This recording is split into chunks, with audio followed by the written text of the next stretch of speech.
ഒഴിഞ്ഞു പോകാനാ പറഞ്ഞത്. ഒഴിഞ്ഞു പോകത്തില്ല. ഒഴിഞ്ഞു പോയാ പറ്റൂ. ഇല്ല, ഞാൻ ഒഴിഞ്ഞു പോകില്ല. നീ പോകണം. ഇല്ല, ഒഴിഞ്ഞു പോകില്ല. നീ ഒഴിഞ്ഞു പോകാൻ. ഇല്ല. എന്നാ പോരാ ഞാൻ. നിന്നെ ഒഴിപ്പിക്കണി ഞാൻ. നിന്നെക്കാട്ടി വലിയ പ്രേതത്തിന് കളി കെട്ടിയവളാ ഞാൻ. ഒഴിപ്പിച്ചോളാ ഞാൻ. ആട് നിറച്ച് തല കഴിച്ചു വിട്ടവളാ ഞാൻ. എനിക്ക് ഒഴിഞ്ഞു പോയാ പറ്റൂ. അതാണ് കിടുകിടാനന്ദ മൂർത്തി. ശിഷ്യൻ തണുപ്പത്ത് കിടുകിടാനന്ദ മൂർത്തിയും. ശിഷ്യ മൂത്രി മൂർത്തി. എടാ നീ എവിടെ പോയി കിടക്കുമായിരുന്നു ഇത്ര നേരം? ഇവിടെ പൂ പറിക്കണം, ആൾക്കാരെ കയറ്റി വിടണം, സാധനങ്ങൾ മേടിക്കണം, കാശ് മേടിക്കണം. എടാ ഒരു ശിഷ്യനെ നീ ഇവിടെ എപ്പോഴും കാണണ്ടല്ലടാ. നീ എവിടെ പോയി കിടക്കുവാടാ? ഗുരുവേ, ഗുരുവിന് ഒരു ബോധമില്ലേ ഗുരുവേ? ഗുരുവിനറിയാലേ പ്രേതങ്ങളും ഭൂതങ്ങളുമായിട്ടാണ് നമ്മുടെ സഹവാസം എന്ന്. അതുകൊണ്ട് ഞാൻ വരുന്ന വഴിക്ക് എന്റെ സേഫ്റ്റിക്ക് വേണ്ടി ഒരു അമ്പലത്തിൽ കയറി ഒരു പുഷ്പാഞ്ജലി അങ്ങ് കഴിച്ചു. കൊള്ളാം. അപ്പൊ നിന്റെ കാര്യങ്ങളൊക്കെ വളരെ ഭംഗിയായിട്ട് നടന്നു. നീ പുഷ്പാഞ്ജലി കഴിച്ചു. എടാ ഗുരുവോ എനിക്ക് വേണ്ടി നീ എന്താടാ കഴിച്ചത്? എന്റെ പൊന്നു ഗുരുവേ, ഗുരുവിന് വേണ്ടി ഞാൻ കഴിച്ചിട്ടുണ്ട്. എനിക്കറിയാം നീ കഴിക്കുമെന്നറിയാം. പക്ഷെ എന്താ നീ കഴിപ്പിച്ചത്? ആ രാഘവന്റെ കടയിൽ കയറി പുട്ടും ദോശയും കഴിച്ചു. 45 രൂപ പറഞ്ഞ കേട്ടോ. ഒഴിഞ്ഞു പോകാനാ പറയുന്നത്.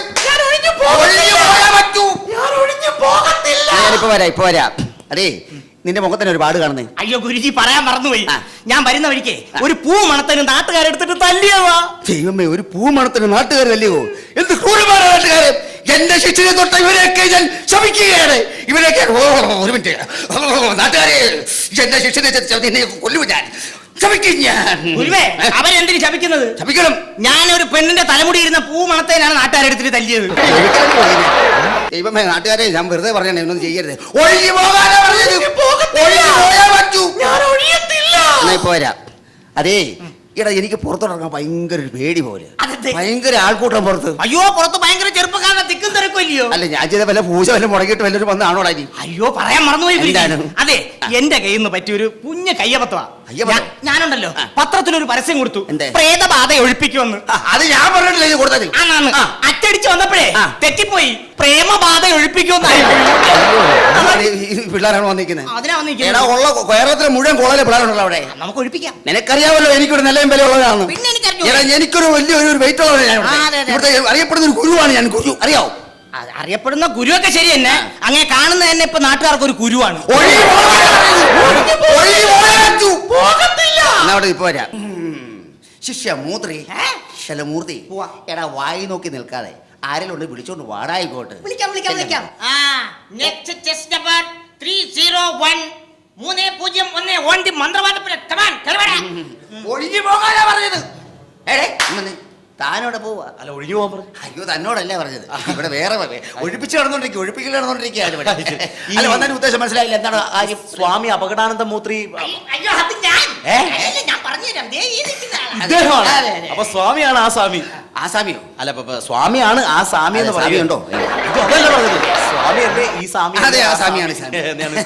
വന്നതിന് ഉദ്ദേശം മനസ്സിലായില്ലേ? പറയൂ. ഒന്നുമല്ല സ്വാമി, എന്റെ ഭാര്യനെ അങ്ങ് ഏറ്റെടുക്കണം. 25 വർഷമായിട്ട് ഉടനെ ഞാൻ കൊണ്ടുനടക്കുന്ന എനിക്കറിയാം. നിന്റെ ഭാര്യ ഞാൻ ഏറ്റെടുത്തത്. അങ്ങനെയല്ല പറഞ്ഞത്. എന്റെ ഭാര്യ ഒരു കുഴിയിൽ വീണെന്ന് കരക്ക് കയറ്റണം എന്ന് പറഞ്ഞത്. അതിനൊരു കാര്യം ചെയ്യും. JCBയോ അല്ലെങ്കിൽ പൊക്കി എടുത്ത് പൊക്കി അങ്ങോട്ട് മാറ്റി വെക്കുക. മനസ്സിലാക്കുക, ഇതൊന്നും അല്ല പ്രശ്നം. എന്റെ ഭാര്യ സുശീല 15 വർഷമായിട്ട് സിനിമയിലും സീരിയലിലൊക്കെ അഭിനയിച്ചോണ്ടിരിക്കുക. അപ്പൊ നടിയാണ് വിഷയം? നടിയല്ല വിഷയം. അവളിപ്പോ പുരാണ സീരിയലിലാണ് അഭിനയിച്ചുകൊണ്ടിരുന്നത്. പക്ഷെ ഈ ഇടയായിട്ട് നമ്മുടെ ചാനലുകാർ മൊത്തം റിയാലിറ്റി ഷോയിലേക്ക് മാറി. അതോടുകൂടി പുരാണ സീരിയൽ എല്ലാം കട്ടയും പടവും മടക്കി. അപ്പൊ അവളിപ്പോ പിച്ചും പേയും പറഞ്ഞോണ്ടിരിക്കുക.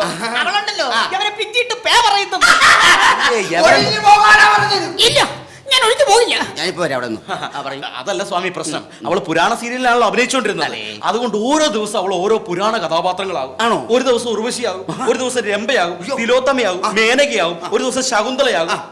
ഒരു കാര്യം ചെയ്യും, താമസിയാതെ രേഷ്മിയോ ഷക്കീലോ മറിയായി മാറും. താനൊരു മേശ ഇട്ടിട്ട് ഇഷ്ടം പോലെ കാശുണ്ടാക്കിക്കൊണ്ടിരിക്കാം. പൊന്നു സ്വാമി, അതായിരുന്നു ഈ കുഴപ്പമില്ലായിരുന്നു. ഇതിപ്പോ അങ്ങനെയല്ല. ഒരു ദിവസം എന്നെ കാട്ടിലേക്ക് വിളിച്ചോണ്ട് പോയിട്ട് എന്നോട് പറയുവാ സീതയാണെന്ന്. അതുപോലെ തന്നെ കണ്ണും കെട്ടി നടു റോട്ടിക്കൂടെ നടന്നിട്ട് ഇവള് പറയുവാ ഗാന്ധാരിയാണെന്ന്. ക്ഷമിക്കാം. ഒരു ദിവസം വീട്ടിൽ വിരുന്നുകാർ വന്നിരിക്കുമ്പോ ഇവൾ ഉണ്ടായിരുന്ന സാരിയും തുണിയെല്ലാം അഴിച്ചു മാറ്റിട്ട് ഇവള് പറയുവാ പാഞ്ചാലിയാണ് വസ്ത്രാക്ഷേപം നടത്തിക്കൊണ്ടിരിക്കുക. നാണം കെട്ട് പോയി. അപ്പൊ അതാ പറയുന്നത്, എത്രയും പെട്ടെന്ന് ഈ ബാധ ഒന്ന് ഒഴിപ്പിച്ചു തരണം. പോരാ അവിടെ ഒന്ന് പോരാ. അതെ എനിക്കിപ്പോ തോന്നുന്നത് എന്താന്ന് വെച്ചാല് ഈ കൂടിയിരിക്കുന്ന ബാധ ചെറിയ ബാധയല്ലത്. ഇത് ചാനൽ ബാധിക്കുന്ന വലിയൊരു ഘടകണ്ഡാരം ബാധയാണ്. ബാധ ഒഴിപ്പിക്കണം. പൂജാക്രിയകളോ വേണം. ശിഷ്യ, ഞാൻ ഒരു കാര്യം പറഞ്ഞു. ഈ ബാധ കയറുന്നവരിൽ 100-ൽ ഒരാൾ മാത്രമല്ലേ രക്ഷപ്പെടുകയുള്ളൂ. അതേ ഉള്ളൂ. ചാനൽ ബാധ. ബാക്കിയുള്ളവരൊക്കെ തട്ടിപ്പോവും. പൂജാവിധികളെല്ലാം പറഞ്ഞു കൊടുക്കൂ. അതെ, പൂജയൊക്കെ നടത്തും ആശാൻ. പക്ഷെ കാശ് സ്വപ്പം കൂടുതലാവും. കാശ് എത്ര കൂടിയാലും കുഴപ്പമില്ല, കടം പറയാൻ തയ്യാറാ. ശരി ശരി ശരി. അപ്പൊ പിന്നെ തുടങ്ങാതെ. അപ്പനെ ഇപ്പിനി ബന്ധിപ്പൂ സ്വർഗരാജ വെള്ളപ്പം ലിസ്റ്റ് പറയാം. ഈ സാധനങ്ങൾ മൊത്തം വാങ്ങിക്കൊണ്ട് വരാം. അത്തിചെത്തി ചെറിക്ക ചെമ്പഴിക്ക ജാതിമതം ചൊറിയണം പിച്ചണം മാന്ത്രം അയമോദകം സാദാമോദകം ആവണക്കീവണക്ക് നാട്ടിൽ എല്ലാം ഉണ്ടാവും. അല്ലിപ്പൂ മല്ലിപ്പൂ മുല്ലപ്പൂ പിച്ചിപ്പൂ പച്ചപ്പൂ പാലപ്പൂ കൂടെ ഒരു ചെമ്പരത്തി. എന്തിനാണോ ചെമ്പരത്തിപ്പൂ? അതെ, ഈ പൂജ കഴിയുമ്പോഴേ എനിക്ക് വെച്ചു നടക്കാൻ മല്ലിയില പുതിനയില കറിവേപ്പില തുളസിയില തുളസിയുടെ അയൽപക്കത്തെ സർവ്വ ഇലയും വേണ്ടി വരും. അയ്യോ, ഈ ഇലയൊക്കെ എന്തിനാണ് പൂജക്കാണോ? ഈ പൂജ പച്ചക്കൃഷി കൃഷി ചെയ്യുന്നത് അതിന് വേണ്ടിട്ടാ പറഞ്ഞത്. തീർന്നില്ല. സിഗരറ്റ് ബീഡി 2 ബണ്ടൽ വീതം വേണ്ടി. അത് വേണം. ഇതൊക്കെ പൂജക്കാണോ? പൂജക്കല്ല, പുകയ്ക്കാൻ. പൂജക്ക് പുകയ്ക്കാൻ. ഞങ്ങൾക്ക് പുകയ്ക്കാൻ. ഞാൻ പറഞ്ഞുതരാം. കറുത്ത കരിങ്കോഴിയുടെ തൊലി പൊളിച്ച് തോലിച്ച് മസാല സബറട്ട് chicken chilli chicken kurma chicken സുർമ ചിക്കൻ 65 ചിക്കൻ ഒലത്തി chicken Guwahati chicken Gujarati chicken. ഇതെല്ലാം പൂജക്കാണോ? പൂജക്കാണോ ഇതൊക്കെ? ചിക്കനൊക്കെ തിന്നാനല്ലോ. അത് ശരി. ആരോഗ്യം വെച്ചിട്ട് വേണ്ട ഞങ്ങൾക്ക് 2 കൂടെ പൂജ തുടങ്ങാം. അതെ അതെ. തീർന്നില്ല. ഒരു ഗ്ലാസ് ചെറുതേ. ചെറുതേനാ പൂജക്കാ? ഇത് പൂജക്കല്ല. പിന്നെ ഈ മന്ത്രങ്ങളൊക്കെ ജപിച്ചിട്ട് ഞങ്ങൾക്ക് വാങ്ങുവാനാ. അപ്പൊ നിങ്ങൾ പിന്നെ തീർന്നില്ല. പിന്നെ ഉണ്ടല്ലോ അവസാനമായി 2 കസവിന്റെ കോടിമുണ്ട് വേണം. കസവിന്റെ കോടിമുണ്ട് അതും പൂജക്കാണോ? പൂജക്കാ. എടാ, ഇത് ആശാന്റെ അളിയന്റെ കല്യാണത്തിന് ഞങ്ങൾ കൊടുത്തോണ്ട് പോവാൻ. അപ്പൊ നിങ്ങൾ എന്നെ കുളിപ്പിച്ച് കടത്തും? കുളിപ്പിക്കാനോ? എന്റെ പൊന്നു സ്വാമി, ഇതൊന്നും വേണ്ട. വളരെ സിമ്പിൾ ആയിട്ട് വല്ല ചരടോ ഏലസോ എന്തെങ്കിലും ഉണ്ടെങ്കിൽ ജപിച്ച് ഞാൻ അവളുടെ കഴുത്തെ കെട്ടിക്കോളാം. ആയിക്കോട്ടെ, അങ്ങനെയാണെങ്കിൽ എന്റെ കൈ ഇപ്പൊ ഞങ്ങൾ ഈ മന്ത്രങ്ങൾ ചൊല്ലാൻ കാരണം തൊണ്ടയടപ്പായുണ്ട്. മന്ത്രമൊക്കെ ചൊല്ലി നിർത്തി. അത് ശരി. ഇപ്പൊ ഞങ്ങൾ CD-യിലാക്കിയിരിക്കുക. CD-യിൽ കാര്യങ്ങളൊക്കെ CD-യിലാണ്. ഓഹോ. എല്ലാ മന്ത്രങ്ങളും, അതായത് റിയാലിറ്റി ഷോ വരുന്ന എല്ലാ ജഡ്ജിമാരില്ലേ, ടെമ്പോ പോരാ, സാധനം പോരാ, സംഭവമില്ല, അതെവിടെ, എന്താ കൂട്ടായത്, നിനക്കൊന്നുമില്ലേ, ഉള്ളിലുണ്ടല്ലോ പുറത്തില്ലല്ലോ എന്നുള്ള മന്ത്രങ്ങൾ അതങ്ങനെ ഇട്ട് തരാം. ഭാര്യ 100 വിട്ടോളൂ. 100 ഒഴിഞ്ഞു പോകാൻ. ഓക്കെ. അപ്പൊ ആ CD തന്നു കഴിഞ്ഞിട്ടുണ്ടെങ്കിൽ ഞാനത് അവളുടെ ഇട്ട് കേൾപ്പിച്ച് ഞാൻ അവളുടെ ബാധ എങ്ങനെയും ഒഴിപ്പിച്ചോളാം. CD എടുത്തു കൊടുക്കൂ. ഒഴിഞ്ഞു പോകാനാ പറഞ്ഞത്. പോകാൻ. ഇല്ല, ഞാൻ പോയില്ല. അപ്പൊ ഇതാണ് CD. ഇതാണ് CD. ഇത് ഇതിലുള്ള മന്ത്രങ്ങളെല്ലാം എഴുതിയിട്ടുണ്ട്. കേൾക്കാം. ഭാര്യ സുഖമായിട്ട് സ്വസ്ഥമായിട്ട് ജീവിക്കാം. ഓക്കെ. പിടിക്കൂ. സംഗതി പോരാ, സംഭവമില്ല, ടെമ്പോ ഇല്ല, ജീപ്പില്ല, കാറില്ല, ഓട്ടോറിക്ഷ ഇല്ല. മന്ത്രങ്ങളാണ്. അപ്പൊ വളരെ ഉപകാരം. ഒഴിഞ്ഞു പോകാനാ പറഞ്ഞത്. ഇല്ല, അല്ല മന്ത്രവാദി, ഞാൻ വന്നപ്പോൾ ശ്രദ്ധിക്കാണ്. മന്ത്രവാദി അകത്തേക്ക് നോക്കിട്ട് ഒഴിഞ്ഞു പോന്ന് പറയുന്നുണ്ട്. ഇതുവരെ ബാധ ഒഴിഞ്ഞു പോയില്ലേ? 25 വർഷമായി. ഇത്ര നാളായിട്ട് ഒഴിഞ്ഞു പോയിട്ടില്ല. അത്രയ്ക്ക് ഭീകരയാണ് ഈ ബാധ. അത്രയ്ക്ക് ഭീകരമാണ് ഈ ബാധ. അതേത് ബാധ? എന്റെ ഭാര്യ, അവള് വലിയ ഒഴിയാബാധയാണ്. ഒഴിഞ്ഞു പോകാൻ.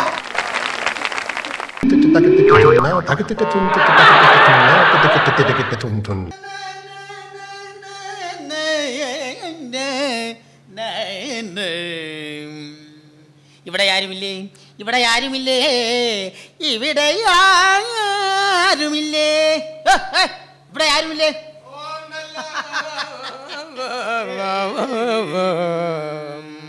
കേശവോ എന്തോ കുറച്ച് നാളായല്ലോടോ. വായനക്കാണെന്നും പറഞ്ഞിറങ്ങിയിട്ട് വീടും കുടിയൊന്നും വേണ്ടോടോ. കേശവോ കേശവോ പത്മനാഭോ എന്തോ എന്റെ നാട്ടിലും വീട്ടിലുമൊക്കെ സുഖം തന്നെയാണോടോ എന്റെ പത്മനാഭോ? പത്മനാഭോ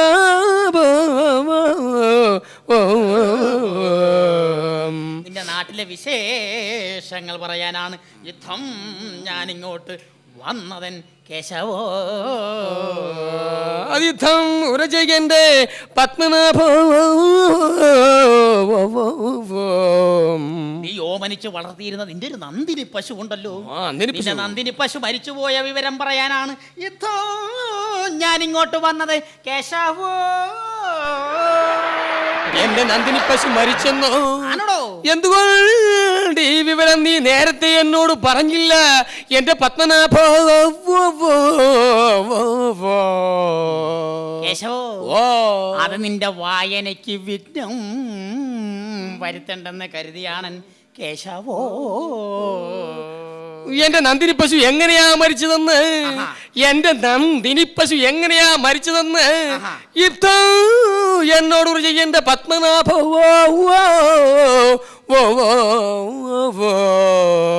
ഞാൻ പറയാം. നിന്റെ വീടിനടുത്തൊരു എരുത്തിലുണ്ടല്ലോ ഈ പശു, പശു വാഴുന്ന എരുത്തിലിന് തീ പിടിച്ചാണ് നിന്റെ നന്ദിനി പശു മരിച്ചത് കേശവോ. എന്റെ പശുത്തൊഴുത്തിന് തീ പിടിച്ചെന്നോ? എന്റെ പശുത്തൊഴുത്തിന് തീ പിടിച്ചെന്നോ? എന്തുകൊണ്ട് ഈ വിവരം നീ നേരത്തെ എന്നോട് പറഞ്ഞില്ലെന്റെ പഹ് മഹ് നഹ കേശവോ, അത് നിന്റെ വായനയ്ക്ക് വിഘ്നം വരുത്തണ്ടെന്ന് കരുതിയാണ് കേശവോ. എന്റെ പശുത്തൊഴുത്തിന് തീ പിടിച്ചെന്നോ? എങ്ങനെയാ എന്റെ പശുത്തൊഴുത്തിന് തീ പിടിച്ചതെന്ന് യുദ്ധം എന്നോട് ചെയ്യന്റെ പത്മനാഭ.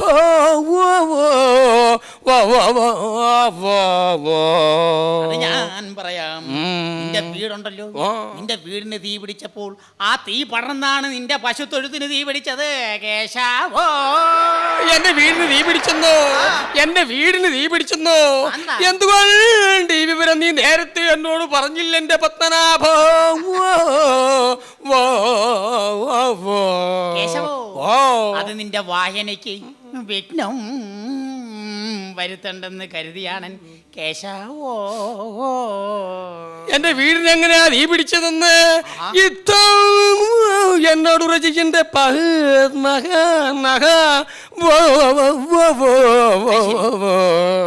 വീടിന് എങ്ങനെയാ തീ പിടിച്ചെന്ന്, നിന്റെ വീടിന് എങ്ങനെയാണ് തീ പിടിച്ചതെന്ന് നിന്റെ അച്ഛൻ മരിച്ചില്ലേ? ആ മരിച്ച പട്ടടയിൽ നിന്ന് തീ പിടിച്ചാണ് നിന്റെ വീടിന് തീ പിടിച്ചത് കേശവോ. എന്റെ അച്ഛൻ മരിച്ചെന്നോ? എന്റെ അച്ഛൻ മരിച്ചെന്നോ? എന്തുകൊണ്ട് ഈ വിവരം നീ നേരത്തെ എന്നോട് പറഞ്ഞില്ല എന്റെ പത്മനാഭ? അത് നിന്റെ വായനയ്ക്ക് വിഘ്നം വരുത്തേണ്ടെന്ന് കരുതിയാണ് കേശവോ. എന്റെ അച്ഛൻ മരിച്ചത് എങ്ങനെയാണെന്ന് യുദ്ധം എന്നോട് എന്റെ പത്മനാഭ. അത് ഞാൻ പറഞ്ഞു തരാം. നിന്റെ അമ്മ മരിച്ച വിഷമം കാരണം അറ്റാക്ക് വന്നതാണ് നിന്റെ അച്ഛൻ മരിച്ചത് കേശവോ. എന്റെ അമ്മ മരിച്ചെന്നോ? എന്റെ അമ്മ മരിച്ചെന്നോ? അത് പോട്ടെ, അത് പോട്ടെ, അതിരിക്കട്ടെ, അതിരിക്കട്ടെ. അല്ലടാ, അതിരിക്കട്ടെ എന്ന് നാലാൾ അറിയേ നാട്ടുകാരുടെ മുന്നിൽ വെച്ച് മിന്നു കെട്ടിക്കൊണ്ടുവന്ന് എന്റെ സുന്ദരിയും സുശീലയും സുമുഖിയും സൗന്ദര്യ ധാമഭൂമായ എന്റെ ഭാര്യ ഇപ്പോൾ എന്തെടുക്കുന്നടോ?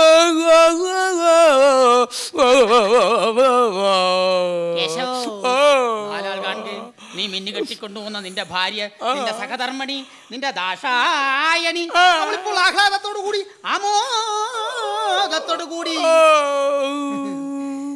എന്നോടൊപ്പം കഴിയുന്നെന്റെ കേശവോ.